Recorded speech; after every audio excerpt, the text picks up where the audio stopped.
Olá pessoal, tudo bem? Está começando mais um podcast Jogando na Mesa, o seu podcast sobre negócio e empreendedorismo. Hoje o nosso convidado vai ser na área de contabilidade.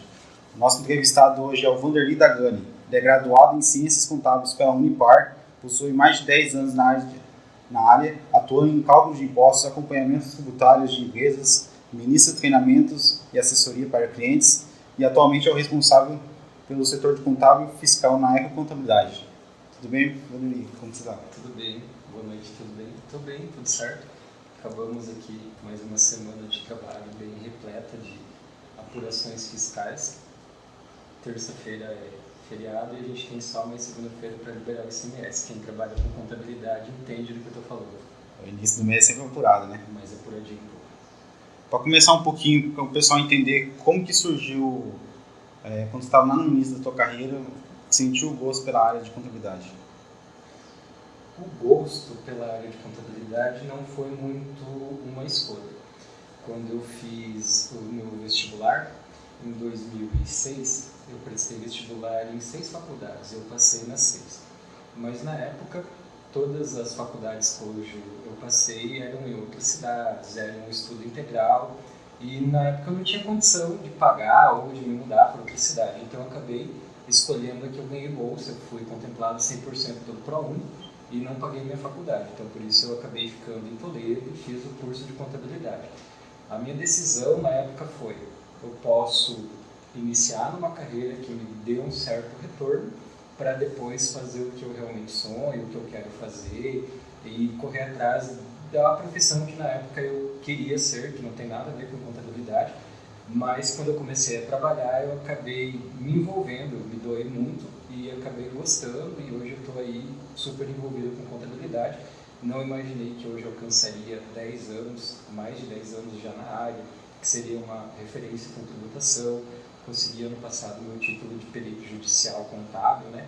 Perito reconhecido pelo CFC, mas são os frutos que a gente colhe por se envolver e se doar, né? Ter esse compromisso consigo mesmo. Não é diretamente com a profissão, mas é consigo mesmo. Eu acredito que quando a pessoa escolhe ou decide fazer algo, às vezes ela não tem certeza ainda. Quando a gente está lá com 17, 18 anos, escolhendo uma faculdade, a gente não conhece nada da vida, a gente não conhece ainda, não tem certeza o que quer. A gente ouviu falar muito bem, ou escolhe uma profissão por status, nem sequer sabe direito o que essa profissão faz e acaba escolhendo, né? E depois acaba ficando infeliz e não chega a ser aquilo que te completa e que te faz todo dia de manhã acordar com animação, com o intuito de levantar cedo e ir para o trabalho. E qual que era a realidade que você percebeu naquela época lá? Como que o pessoal imaginava a contabilidade? Na época eu achava que eu ia sentar atrás de uma mesa e ficar numa calculadora fazendo conta, e o que eu imaginava, né, quando eu escolhi o curso. E é totalmente diferente. Então, contabilidade, conta é o que a gente menos faz, porque isso o sistema hoje atualmente faz tudo sozinho, né? E as operações que a gente acaba utilizando são operações iniciais, mais, menos, multiplicação, divisão. É bem diferente do que a maioria das pessoas pensam. A gente trabalha mais na contabilidade com informação. A visão do contador, o nome, conta, né? Contador, conta. Imagina que o contador serve para isso, para fazer conta, mas não é necessariamente. A função básica do contador é a organização de informação, tratar essa informação das empresas e enviar para o fisco, né? Ter esse retorno, controlar que a empresa esteja realizando suas obrigações com o fisco, esteja contabilizando, gerenciando a sua empresa de forma correta, verificar se a empresa está trazendo resultado, enfim, é informação. A gente não trabalha diretamente com contas, a gente trabalha com muito número sim, mas são informações. Por isso que na realidade a contabilidade para muita gente não é uma ciência exata, tá? A contabilidade é uma ciência social. E o pessoal hoje está preparado para dar todo esse apoio para o empreendedor hoje, ou como que está hoje a realidade? Existem profissionais, sim, que estão muito preparados, que estão à frente do seu tempo. Sempre tem. Eu acredito que em todas as áreas você vai encontrar aquele prodígio, aquela pessoa que se põe no lugar do cliente, que está à frente, que não faz aquele mais do mesmo sempre, né? Está sempre procurando evoluir, que está buscando inovação, que está querendo trazer retorno para o cliente, que não está se limitando em fazer unicamente o seu trabalho, né? Porque a maioria dos escritórios, principalmente esses escritórios que a gente vê no dia a dia, que prometem algo muito processamento automático, etc., ele só vai fazer aquela contabilidade basicona, vai fazer a apuração dos impostos, vai lançar ali as notinhas no sistema, vai te mandar a guia do imposto e pronto. A hora que você tiver que sentar frente a frente com o contador para ele te orientar, olha, se você fizer um planejamento tributário, mudar o seu regime, ou você mudar a sua atividade, fazer um cálculo de retorno do produto para ver se realmente aquele produto que você acha que mais vende te traz retorno, você não vai conseguir isso com esse contador antigo, né? Com esse contador que não tem esse compromisso de trazer retorno para o seu cliente. A maioria do pessoal hoje tem uma mentalidade muito centrada, né? Não procura dar além do que ele pode dar na contabilidade, né? Não, na prática sim, um pouco é falta de tempo, né? A profissão de contabilidade hoje ela está muito desvalorizada, ela está abaixo do valor que deveria estar e por isso acaba-se que procura-se escritórios, que normalmente são estruturas maiores, que trabalham numa forma de linha de produção e por isso acabam conseguindo oferecer para as empresas valores de honorários mais baixos. Só que isso limita também que esse escritório ele só consiga realizar aquele trabalho simples proposto, que é pegar ali os documentos, registrar os fatos contábeis, registrar as notas fiscais, calcular os impostos, mandar as declarações e às vezes nem isso faz direito, né? Em alguns casos acaba até ficando declaração sem passar, calculando imposto errado. E aí vem uma outra empresa, te oferece uma recuperação tributária, brilha o olho do empresário, o empresário paga lá 10 meses de contabilidade para o cara da consultoria vir em uma semana fazer uma recuperação tributária e esquece que se ele tivesse pago um pouquinho mais no honorário do contador, ele poderia ter feito isso lá na época, ter dado uma atenção maior, ter valorizado esse cara que poderia estar ali trazendo resultado para a empresa. É uma via de mão dupla, né? Eu acho que quando o contador ele se envolve com a empresa e ele é valorizado por isso, com certeza ele vai trazer retorno para o cliente. E um dos retornos é isso, é não precisar que tenha uma empresa que venha fazer a revisão tributária para recuperar. Inclusive, esse contador vai poder indicar em que momento é melhor esse cliente fazer uma compra, em que momento é melhor ele fazer uma importação, em que momento é melhor ele fechar na pandemia ou não, em que momento é melhor ele mudar de regime tributário, etc. Então, quando existe essa sinergia, essa via de mão dupla ela funciona corretamente, quem vai colher o principal fruto é o próprio empresário, né, que escolheu corretamente o seu contador, escolheu aquele cara que está ali por ele, não pelo trabalho. Para quem nunca ouviu falar sobre substituição tributária, em poucas palavras, como você pode explicar para o pessoal que está assistindo a gente, como que pode... A substituição tributária nada mais é do que o recolhimento na origem, na fonte do ICMS até, como se ele fosse calculado até o consumidor final. A indústria, quando ela vai fazer a nota fiscal dela de venda, ela vai calcular com base na margem de valor agregado. A margem de valor agregado é um valor determinado pela legislação de cada estado, que seria o valor de acréscimo do lucro de todas as fases de revenda, desde a indústria até o distribuidor, para o atacadista, até chegar lá no varejo, quanto esse produto ia ter acréscimo de valores de margem de lucro, passando por todas essas etapas, e sobre esse valor, quanto iria existir de ICMS para se recolher até chegar na mão do consumidor final. Em vez de cada uma dessas etapas fazer o cálculo do seu imposto e ir recolhendo, a substituição tributária nada mais é do que pegar esse valor e já ser recolhido todo na indústria. Quem for revender dentro do mesmo estado, esse mesmo produto não paga mais ICMS porque ele já estava embutido na primeira nota, ali na origem, quando a indústria vendeu para o distribuidor. Você comentou um pouquinho sobre a diferença entre um escritório pequeno e um escritório maior.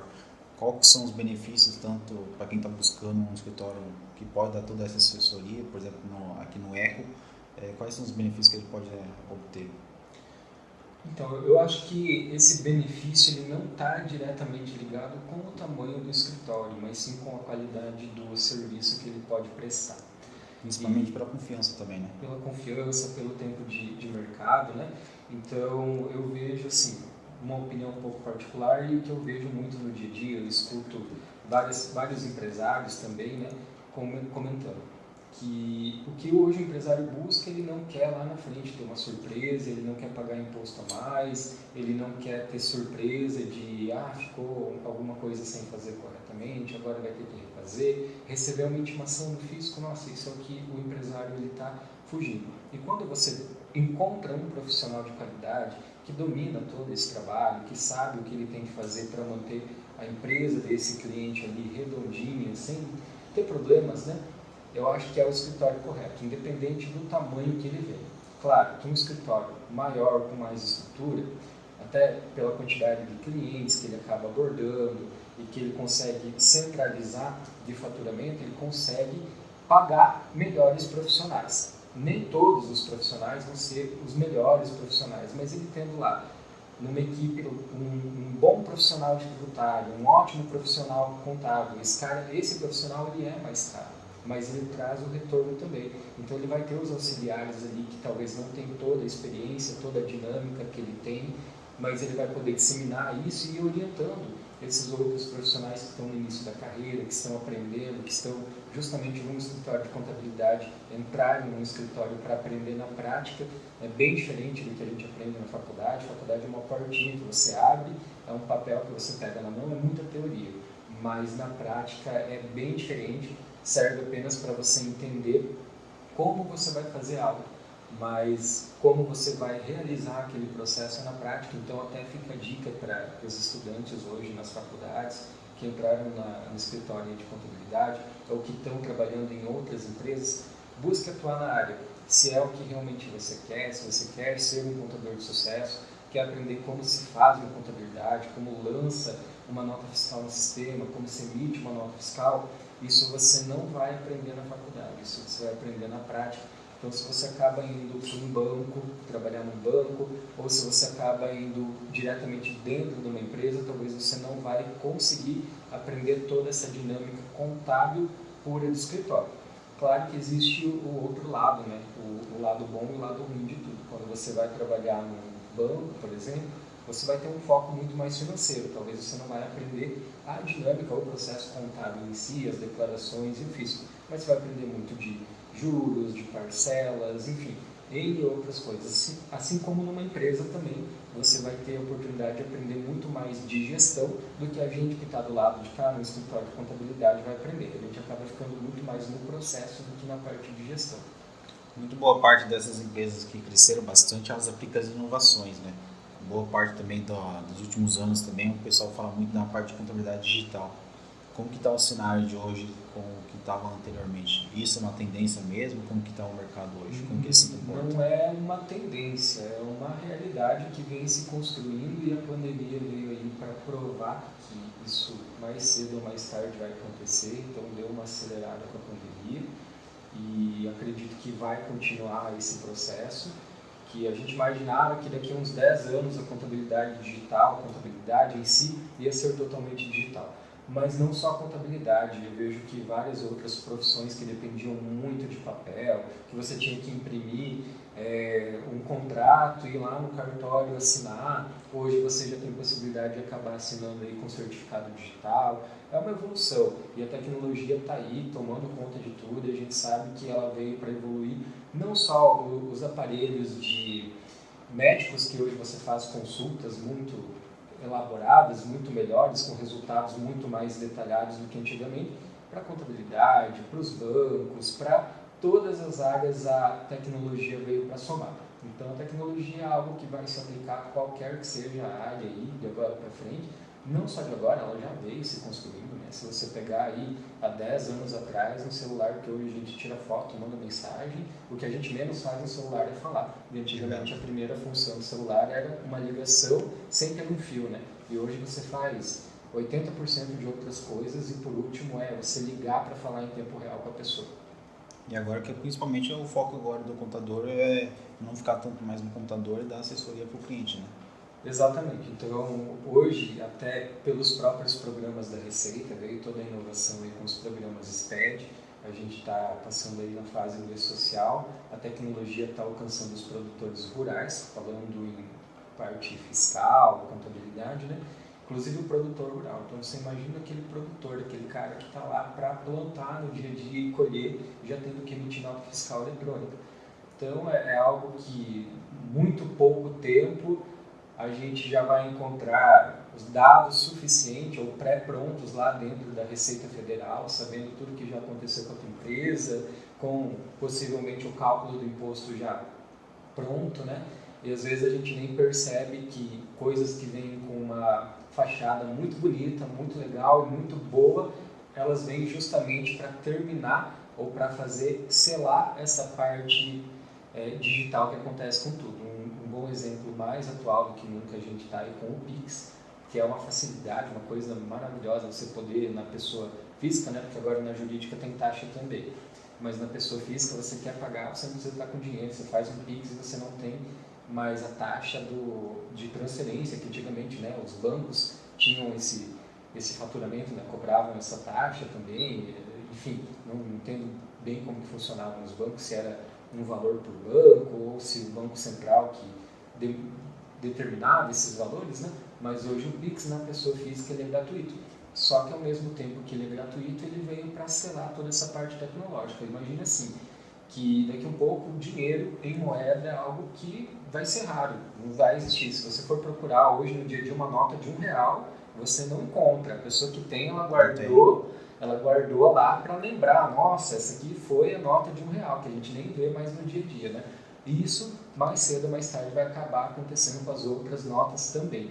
Então tem que ser aí as formas de pagamento serem cada vez mais digital, e isso, querendo ou não, é uma forma já de a própria Receita Federal rastrear esses valores. Então aquelas empresas que vinham sonegando, que vinham, eu recebo em dinheiro, eu faço aquele meu caixinha separado e não vou informar esse valor, essas empresas que vieram aí na felicidade dos clientes de poder não carregar mais dinheiro no bolso e pagar no Pix, essas empresas estão tendo que agora levar todo esse faturamento real, né, para dentro da empresa e tributar eles. Então é questão de tempo para tudo isso já ser digital. Os bancos eles também já informam as transações bancárias para a Receita Federal semestralmente através da e-financeira. Então é um cerco que está terminando de se encaixar, aquele quebra-cabeça que veio pela beiradinha assim a Receita Federal, primeiro com a nota fiscal eletrônica para as empresas, depois ela começou com o SPED fiscal, depois o SPED contribuições, agora a gente já está aqui na fase do e-social e da nota fiscal eletrônica para o produtor, existe e-financeira, enfim, tudo isso vai chegar em determinado momento que vai ter a peça final desse quebra-cabeça e aí já vai estar tudo literalmente amarrado, já vai estar tudo no banco de dados da Receita Federal e a função do contador, que era transmitir essa informação de forma organizada de acordo com o que a Receita Federal entendesse ou definia que precisava da informação, vai ter a função, na realidade, de aplicar aquele conhecimento de consultoria, de direcionar, de estar junto ali na gestão para esse cliente, de dizer, olha, é melhor fazer dessa forma, ou muda o teu processo aqui, você está perdendo dinheiro aqui, você está tributando a mais aqui porque você tirou um código errado na nota fiscal, etc. A evolução tecnológica mesmo, e precisa-se cada vez mais de um profissional bem antenado, bem à frente do seu tempo, que esteja comprometido e que não pare. Esse profissional, se ele quer ser um profissional à frente, ele precisa dia a dia estar aprendendo, estar lendo, estar correndo atrás das novidades, vendo o que está acontecendo, por quê? Cada vez que aparece um evento novo, tecnológico, pela Receita Federal, por exemplo, lá atrás, quando surgiu o SPED fiscal, em 2010, 2011, 2012, 2013, imagina as primeiras pessoas que foram passar o SPED fiscal, o povo corria do SPED fiscal. Eu vou contar uma coisa bem engraçada para vocês. A gente começou, né, a gerar os SPEDs fiscais aqui no escritório, e aí o primeiro SPED que a gente gerou lá, 1.000 euros. Nossa senhora, como que a gente vai arrumar 1.000 euros, né? E a gente passou ali em 2 ou 3 trabalhando em cima do SPED, né? E passou o dia inteiro trabalhando, arrumando um monte de erro interminável. Agora vamos gerar o SPED novo, que agora vai passar, né? Geramos um SPED de novo, 1.000 euros. A gente já tinha arrumado muito mais de 500 erros, tinha 1.000 erros ainda, né? Mais um dia inteiro arrumando erros, né? E arrumando erros do quê? Porque o formato da informação estava errado. Antigamente a gente não precisava colocar informação de estoque, né, produtos, CST, CFOP, tudo bonitinho, quantidade para mandar para a Receita Federal. E com o evento do SPED fiscal, isso começou a ser obrigatório. Então você imagina pegar uma nota fiscal lá com 50 produtos, cada produto pode gerar aí inúmeros erros, né? Se o CFOP dele não estiver condizente com a CST, se o valor da base de cálculo do imposto, enfim. E aí a gente descobriu no terceiro dia, trabalhando em cima do mesmo SPED, que o programa só contava até 1000. Então a gente gerou a primeira vez, deu 1000 erros e a gente achou muito. E a gente passou 2 dias arrumando o erro, já tinha arrumado mais de 2, 3 mil erros. E aí começou a cair os erros, porque o programa ele contava até 1000. Daí a gente viu, porque a gente arrumava um erro e gerava, né? E aí começou a diminuir. Então a gente percebeu que o programa contava até 1000.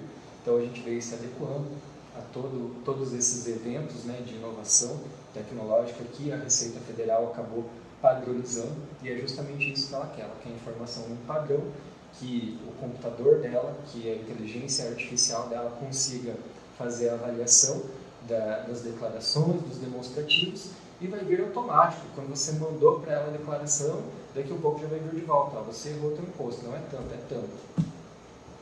Bacana. Uma das maiores reclamações que os empresários hoje em dia comentam é que a carga tributária é muito alta. No dia a dia que vocês trabalham mesmo, vocês percebem isso mesmo? Como o empresário pode diminuir isso? Existem algumas atividades que a carga tributária realmente é mais elevada, tá?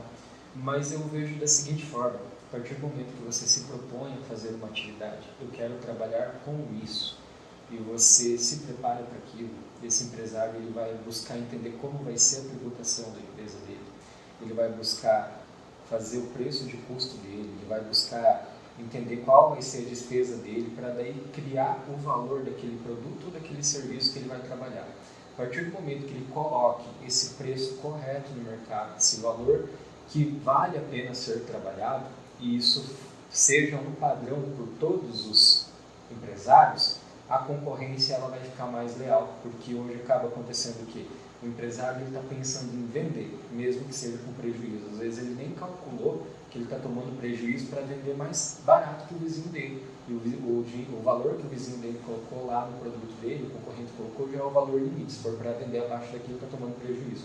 E a gente acaba encontrando um empresário jogando o preço abaixo do limite, nem sabe, às vezes nem calculou o custo dele. Às vezes ele está dizendo assim: poxa, eu estou pagando 6% na primeira faixa do Simples Nacional para serviços básicos que não sejam profissionais, e é muito alto o meu serviço. Só que aí ele não vê que só de luz ou só de papel que ele está consumindo lá representa 10% do faturamento dele. Então, na maioria das vezes, sim, o imposto é alto. E não é que o imposto seja alto, mas acho que a principal chave é que a gente não tem hoje o retorno correto desse imposto. A gente paga esses valores e não vê de que forma que ele é corretamente aplicado. Se a gente sentisse no dia a dia esse retorno desses valores que a gente paga, eu acredito que até o empresário ele estaria mais adepto a pagar o imposto correto. Só que muitas das vezes que a gente identifica na maioria das empresas é que sim, tem alguma coisa tributária para corrigir, mas não tem milagre, tá? Se a tributação da tua atividade é 6%, não vai ter como você pagar menos do que 6%, tá?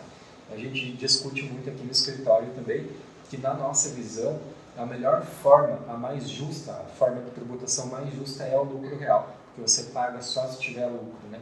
Mas muitas vezes, se você for ter lucro, acaba ficando bem mais alto que esse 6% do Simples, ou do que o 14,33% lá do presumido, tá?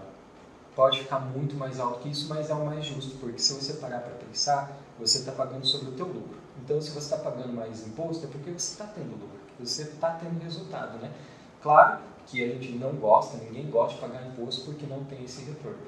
Mas vale a pena olhar para dentro, né, da casa para ver se não tem algo mais importante para arrumar, que às vezes você está brigando ali por 1 ou 2% de imposto e você está perdendo 5, 6, 7, 10% em alguma outra coisa por falta de gestão ou por falta de arrumar a casa mesmo, de ver que você está lá com 3 funcionários e poderia ter 2 trabalhando, ou você está usando lá 20 resmas de papel por dia e você não precisaria estar imprimindo nada.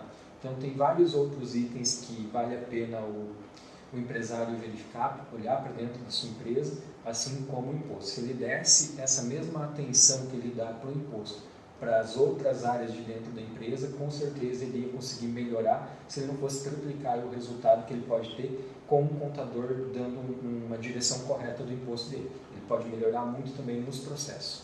Eu cuido bastante dessa parte de área de engenharia de produção dentro dos processos, e a maioria dos empresários cuida bastante da parte de custo, quer reduzir as despesas dele, e às vezes você olhar dentro da empresa, olhar os processos dentro assim, também poderia melhorar mais o processo, né? Aumentar o faturamento e diminuir a folha, né? Isso, porque assim, se você for parar para olhar uma coisa bem simples, né? Eu tenho um produto que custa R$10, mas ele me dá R$1 de retorno, né? E eu vendo 5 mil dele por mês. No final do mês eu tenho 5 mil reais de retorno. Mas se eu tenho um produto que eu vendo a 15 mil reais e esse mesmo produto me dá 5 mil de retorno, se eu vender um dele por mês, eu vou ter o mesmo retorno que vender 5 mil do outro. Então, vale a pena dar uma olhadinha para casa, ver aquilo que realmente dá retorno. Às vezes, se você vender só um daquele produto que dá 5 mil, quanto de estrutura sua pode ser menor para você não estocar aquele monte de produto pequeno, né? Então, tem muita coisa assim que pode ser olhada para dentro. E se você tiver um profissional que te oriente de forma correta, você pode ganhar não só imposto, mas ganha em qualidade, ganha em economia nos processos, ganha em consciência ambiental, ganha em tranquilidade também, porque é menos processo, é menos produto e você está tendo o mesmo resultado no final. Às vezes a ilusão grande do empresário é assim, eu quero ter uma empresa grande, uma empresa monstruosa que me dá muito trabalho para mim ser famoso. Mas essa empresa enorme às vezes dá o mesmo retorno que o cara que tem lá na garagem dele. E o cara que está lá na garagem dele lá trabalha meio dia por dia. Tem uma vida mais tranquila. Bem mais tranquila. Dentro da questão de parte assim como na área de advocacia, que é a área de medicina também, que surge bastante questão de leis, assim, na área de contábil também surge bastante leis, para você também estar se adequando. Todo dia, parte contábil, eu acho que a gente sofre bastante com leis. Principalmente com as novas regras que saíram, né? Elas existem, então, aí para ser cumpridas, né? São leis, enfim. Se você pegar agora a questão do momento, né? A retirada do ICMS da base de cálculo do PIS/COFINS. Lá atrás, em 2017, nós recebemos uma indicação de um advogado dizendo que isso poderia acontecer, trazer retorno para os clientes, e a gente foi atrás dos clientes que tivessem interesse, agora está colhendo os frutos, né? Só que tomando por base disso, que aconteceu só agora, todo mundo fala e foca nisso. Mas não é só essa lei que está trazendo um retorno para o cliente que a gente precisa olhar, né? A gente está entrando aqui na obrigação do e-social para o produtor rural. Quanto o produtor que não está nem sabendo que isso vai acontecer, a hora que ele tiver que fazer, ele vai sair em cima do laço procurando um contador, vai chegar lá num contador que às vezes não está preparado, não sabe nem o que é o evento 1260 para mandar para a Receita Federal, aí esse produtor rural vai ter multa, não fez nem o KIPF dele, enfim. Todo dia tem novidade na contabilidade, então por isso que a gente não pode parar. Aqui no escritório a gente tem uma rotina bem legal, toda quarta-feira, 1 horinha mais ou menos, eu coloco um assunto novo em discussão, ou a gente pega algo que ainda não é bem dominado pela equipe em si, porque querendo ou não o pessoal está no processo, o pessoal não consegue parar toda hora ou todo dia para ler novidades, para ver o que a legislação mudou, etc. Então a gente tem pontos chaves na equipe, né? A gente tem essas pessoas que têm um pouquinho mais de tempo para já dar uma adiantada, uma olhadinha nisso, e aquilo que é muito importante, aquilo que é urgente, aquilo que a gente precisa, todo mundo esteja sabendo ali na parte fiscal e contábil. Normalmente nas quartas-feiras a gente joga ali para discussão e é bem legal e tem funcionado muito bem, porque não é nem uma discussão presencial, a gente joga no Skype com as pessoas que estão em casa, então eu mando o assunto lá pela quinta ou sexta-feira e na outra quarta-feira a gente discute, e aí eu começo fazendo perguntinhas simples a respeito do assunto, e quando vê,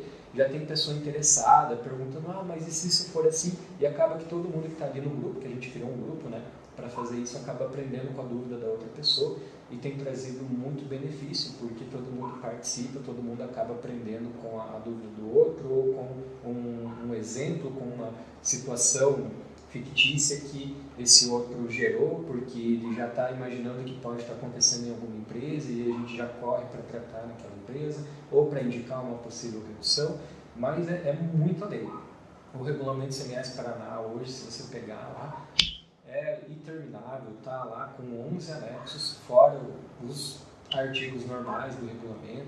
Então é muita lei saindo todo dia, muita legislação, muita novidade, instrução normativa, solução de consulta, norma de procedimento fiscal, enfim, não para. E existe a base estadual, a base municipal, a base federal, cada um tratando do seu imposto. E ainda falando de contabilidade, a gente tem os CPCs e a harmonização das normas internacionais de contabilidade. Então não para, mas isso é muito bom, é muito legal, porque a gente está numa aprendizagem que a gente não vê, a gente não para, a gente está numa escola. O seu João, que é o proprietário aqui do escritório, ele diz que a contabilidade é uma escola, e a gente fica muito feliz quando os profissionais que entraram aqui, que trabalhavam antes no mercado, trabalhavam numa autoescola, numa coisa assim, resolveu entrar para a área, se doou, aprendeu muita coisa, saiu daqui para trabalhar numa empresa grande de renome aqui da região, foi um profissional que foi valorizado. Então se ele está saindo daqui para ir para um lugar melhor, a gente fica muito feliz. Inclusive temos vários filhos aqui do escritório de contabilidade que abriram outros escritórios, que são pessoas de sucesso nas grandes empresas aqui da região. Toledo é uma cidade muito feliz por ter grandes empresas aqui crescendo cada vez mais, e quem conhece a região sabe que a expansão aí não para, e não é à toa que a gente é muito lembrado também no agronegócio, na região do Paraná, a nível de Brasil, né? Mais de 50, quase 50 anos de empresa, já passaram mais de 1.000 funcionários aqui, vai aprendendo aqui dentro. Não é contabilidade, sim. E qual que é quem quer entrar nessa área aqui, qual que é a principal dica que você dá para poder chegar igual, por exemplo, que não é, porque ter toda essa bagagem aqui dentro? Eu acho que não só nessa área, mas serve para qualquer área, né? Quando você se propõe a fazer alguma coisa, quando você define se envolver com algo, qualquer que seja da sua vida, não só com a profissão, tenha esse compromisso, tenha essa disciplina de se envolver, e não desista quando você encontrar a primeira dificuldade, porque a gente aprende também com as dificuldades. Inclusive a gente aprende muito mais com os erros e com as dificuldades do que com aquilo que acaba fluindo de forma normal, passou ali, você nem percebeu que era difícil e você acaba não fixando aquilo também. Eu acho que o compromisso, a vontade, né, esse querer da pessoa é o mais de tudo, porque se você, vou ser contador, você pegou o primeiro cálculo do imposto, isso aqui não é para mim, e já desiste, você também não está se envolvendo o suficiente consigo mesmo.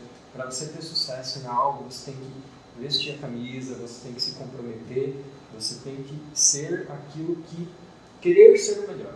Acho que vale muito a pena você se envolver, perder aí uma noite de sono, estudar. Eu sei que é difícil, a gente cansa, mas é legal, não, né? A gente trabalhar o dia todo, daí ir para a faculdade, chegar à noite em casa ainda e ter trabalho de faculdade para fazer, ou às vezes está com uma dúvida de uma coisa lá do escritório, vou ler porque vai trazer retorno para mim, preciso dominar isso aqui, não sei como que eu lanço um leasing, não sei lançar um leasing, vou ter que aprender. Não tem jeito, você vai ter que aprender fazendo mesmo. Se você quer ser um contador, quer ser um médico, quer ser um advogado bom, você vai ter que se envolver com aquilo, por mais difícil que seja. E se você conseguir dominar aquilo, você vai chegar num momento que você vai ficar muito feliz, aquela sensação do dever cumprido, quando você vê outras pessoas tratando você como referência por aquilo, aí você vai começar a ter certeza que você tem feito a escolha correta, tem feito um bom trabalho e está trazendo resultado, não só para você. A partir do momento que você trouxer resultado para os seus clientes, que você trouxer resultado para as pessoas que estão ao redor de você, você vai colher esse seu resultado, porque as pessoas vão te procurar para realizar, porque as pessoas hoje, os empresários, eles não querem qualquer contador, eles querem algo que dê resultado para ele. Então, se você traz resultado para esse empresário, automaticamente esse empresário vai te procurar, e se ele tiver que escolher entre o teu concorrente e você, ele vai te escolher. Então ele já está trazendo o resultado para você. E além disso, quando ele estiver lá no churrasco dele, quando ele estiver na pescaria, ele fala, não, aqui ó, liga lá para fulano de tal, esse aqui é meu contador, cara, é top. Então ele já vai te gerar clientes também, e tudo isso é resultado para você que está na área também, né? Eu acho que independente do resultado financeiro, só de você ser reconhecido por algo que você fez muito bem, você já está colhendo aí o fruto do dever cumprido. E principalmente porque o mercado de contador hoje em dia está bem alto também, né? Sim, muitas pessoas dizem assim, depois que tudo automatizar, não vai mais precisar de contador para nada. Não vai precisar de contador para ficar lançando papel na unha lá dentro do sistema para mandar para a Receita. Para isso, de fato, não vai precisar. Então, para esse contador que ele se limitou a aprender a fazer apenas isso, para esse cara o mercado realmente vai afinar. Mas para aquele cara que consegue pegar hoje lá uma nota fiscal e só de bater o olho, cara, você está pagando mais imposto aqui, você tem que arrumar isso aqui lá no meu sistema de pagamentos. Para esse cara o mercado só está crescendo. Até porque é a função do contador, né? É a função também do contador, tá? Só que a gente precisa lembrar que existem pacotes de contabilidade que são contratados. Então, se você contratou lá um pacote de R$180 por mês para o cara fazer a tua contabilidade digital, que é só jogar para dentro do sistema e te mandar a guia do imposto, você não tem como cobrar dele que ele pegue e analise documento por documento seu. Então, é muito aquela via de mão dupla que a gente falou aqui no começo da conversa, né? Não tem como eu querer comprar 2 litros de água com o preço de 500 ml. Exato. Dando um pouco mais aí nisso ao final, quais as principais dicas que pode dar para quem está assistindo a gente e quer abrir um negócio ou quer entrar nesse mercado?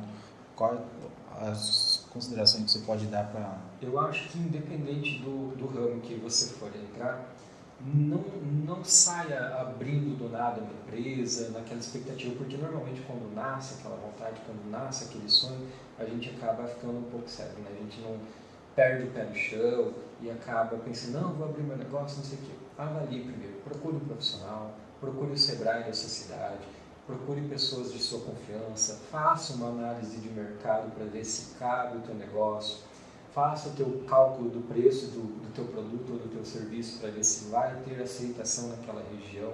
Às vezes você pode até trabalhar de forma online, então você pode ter a tua empresa aqui em Toledo, mas vender para o Brasil inteiro. Faça esse estudo, põe isso na ponta do lápis, porque quando você trabalha com fatos e com dados bem tratados, não tem como dar errado, tá? Na pior das hipóteses, talvez você vai descobrir, cara, não é o momento de eu abrir essa empresa, mas talvez você vai saber quando é o momento certo. É melhor você abrir uma empresa daqui a 1 ano, quando for o momento certo, ou há 1 ano atrás, que era o momento certo, do que você abrir agora para não ter sucesso. A maioria das empresas, né, as estatísticas dizem aí que elas acabam quebrando nos primeiros 3 ou 4 anos de trabalho, porque elas não estão bem estruturadas. As pessoas acabam normalmente abrindo na ânsia de ter o seu próprio negócio, porque eu não gosto de ser mandado, ou porque eu quero ser um empresário, muito mais às vezes pelo status do que pelo retorno.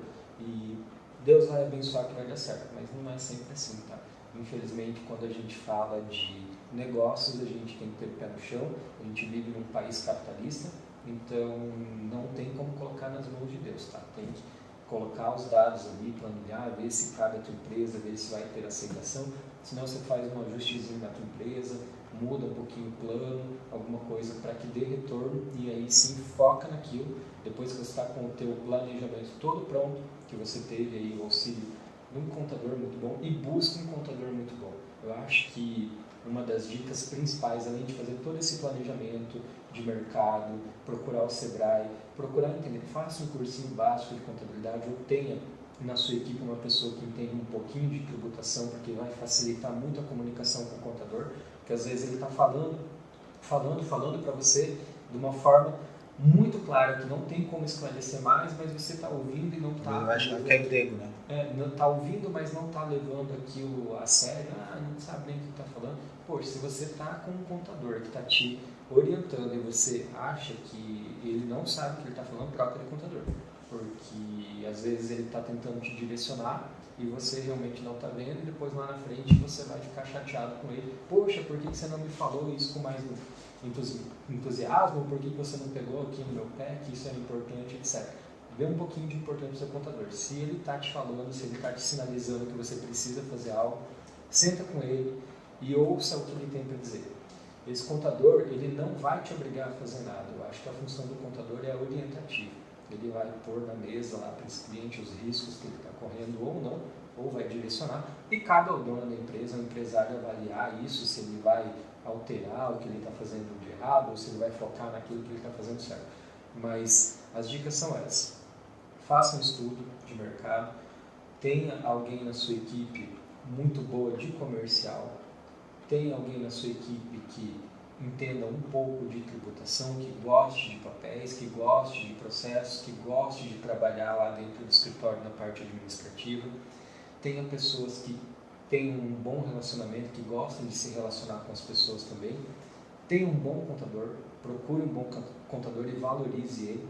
Às vezes o honorário dele pode parecer mais caro que o do vizinho, mas o que você deixou de pagar de imposto com esse contador que cobra mais caro, porque ele faz um trabalho de melhor qualidade, vai te dar mais retorno do que pagar metade do honorário para o vizinho, só que pagar o dobro de imposto. Tá? Tenha um contador bom e também ouça quando alguém está tentando te sinalizar, te dizer algo, e tente ouvir isso de forma isenta, porque pode ser uma notícia muito importante que vai te trazer um resultado muito grande, ou pode ser algo que às vezes você não percebeu no dia a dia, focado ali no processo, só está pensando em vender e às vezes está vendendo prejuízo, não está vendendo lucro. É só para dar um adentro aqui, talvez muitos empresários até os últimos 2 anos estavam tentando entrar no mercado, mas agora pode ser até uma oportunidade também de pegar, fazer melhor de volta esse planejamento, né? Porque agora, se Deus quiser tudo der certo, com o fim da pandemia, pode deslanchar ele e já vai estar com o planejamento pronto já, né? Pode, exatamente. Muitas empresas aí fecharam, né? Acabaram fechando por pandemia. Se você pensar no ramo de entretenimento, viagens e lazer, muita coisa fechou. E foi contra a vontade, não foi nem porque não existia cliente, mas é porque foi obrigado a fechar pela pandemia. Mas a gente costuma dizer que é uma aprendizagem, né? Tudo que acaba forçando a gente a reduzir custos, toda crise vem forçar a gente para se manter no mercado, reduzir custo. E se essas empresas aprenderam com isso e conseguiram reduzir o seu custo na crise, quando tudo voltar, o faturamento, a demanda desse serviço vai ser muito mais alta, ele vai poder cobrar mais e vai ter já o seu custo reduzido com o que ele acabou tendo que fazer de melhoras durante a crise para manter a sua empresa e os seus funcionários trabalhando. Então, tem a parte boa na crise também, tá? Ela obriga a gente a reduzir custo, ela obriga a gente a olhar para dentro da casa e organizar, limpar aquilo que estava errado e acaba trazendo resultado, sim, com certeza. Porque se você tiver, daqui 2 anos, a mesma demanda que a gente tinha há um tempo atrás, antes da crise, você vai ter um faturamento bom. Só que você vai ter um faturamento com um custo menor. Se esse teu custo tiver, digamos que 20% menor para o mesmo faturamento que você tinha 2, 3 anos atrás, o teu resultado vai ser no mínimo 20, 30% melhor agora para frente. Então, para recuperar 2 anos, é questão de mais 2 anos ou 3, você já recupera esse teu superar isso. André, se quiser deixar todas as considerações agora. Bom, minhas considerações principalmente são essas, né? Eu acredito que vale muito a pena a gente ouvir. A gente vem muito de um momento que está todo mundo com os nervos à flor da pele, todo mundo querendo dar o seu melhor e às vezes está passando batido aí informação importante porque não está tendo tempo de parar para ouvir, para olhar, para reconhecer um erro. Não é feio a gente reconhecer que a gente errou, né? Vale a gente pegar esse aprendizagem e corrigir, colocar aquilo para melhorar. E eu acho que sim, precisando sentar com o contador, chama ele. Se você liga para o teu contador e ele não tem tempo de te atender, não é o contador para você, e troca de contador. Tá? Se o teu contador hoje ele só serve para te mandar guia do imposto, se quando você quer tirar uma dúvida, você percebe que ele fica inseguro ou que ele não sabe o que ele fez, troca de contador. Procura aquele contador que consegue te respaldar com aquilo que ele fez, te direcionar, te deixar tranquilo, e é principalmente aquela afinidade, aquela ligação que acaba existindo, né? Eu acho que quando você fecha um negócio, você fecha também, de certa forma, uma relação. E se você tem uma pessoa que está ali querendo ver você crescer, querendo melhorar para você, mesmo que ela erre, ela errou para tentar te ajudar, ela errou tentando causar um benefício para você, eu acho que você tem que reconhecer essa pessoa porque ela estava fazendo para trazer retorno para você. Esse contador você tem que ficar. Agora, aquele contador que não tenta, não vai atrás de uma melhoria, não senta contigo para te explicar ou para pôr as claras, mesmo que a notícia seja para ser ruim. Se ele vem, senta contigo para te falar algo, presta atenção naquilo ali, porque pode ser algo muito importante. Ok, então. Vanderlei, muito obrigado por participar desse podcast aqui. E ficamos à disposição aí. Eu espero que tenha conseguido passar um pouquinho para vocês da realidade da vida de escritório de contabilidade. Vale muito a pena, é corrido, é bastante coisa para fazer, pela realidade hoje da profissão e dos escritórios, mas é algo muito bom porque a gente aprende muito e conhecimento é algo que ninguém tira de você. Então, não é só pelo dinheiro no final do mês, né? A gente tem que pensar no ambiente onde a gente está. Se você acorda de manhã, na maioria dos dias, e fala, hoje eu vou para o meu trabalho. Então, continue que você está no lugar certo. Exatamente. Muito obrigado, ficamos por aqui e até a próxima, pessoal. Obrigado, tá?